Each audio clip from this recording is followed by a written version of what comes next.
आपल्या सोबत आहे। तो सध्याच्या काळात भरती मारतोय, आपण त्याची प्रतिक्रिया जाणून घेऊया। त्या सरकारनं लवकरात लवकर भरती काढायला पाहिजे।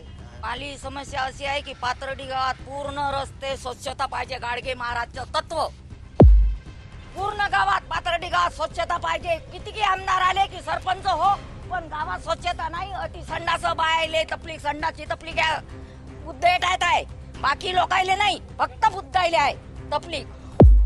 कोणची की आली की सगळी दाबून टाकतात मोठे मोठे लोक, आमदार खासदार। सरपंच बुद्धाचा मी या गावात कधीच पाहिला नाही। 85 सालापासून लग्न झालं मला, पण मी या गावात बुद्ध सरपंच पाहिला नाही।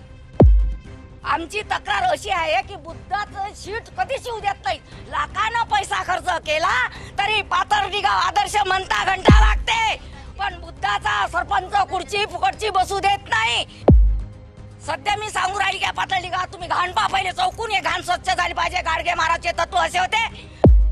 बरं, तुमच्या गावात 10 वर्षापासून विद्यमान आमदार जे प्रकाशजी भाळसाकडे होते त्यांनी काय केलं? मग काहीच आमच्या गावात केलं नाही। सगळ्या किमा घरातच खाल्ल्या।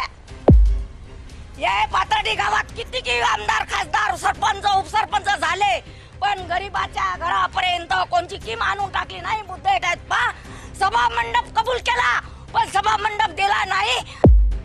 पोरीच्या लग्नाने सभा मंडप कबूल केला होता, पण एकाने दिला नाही।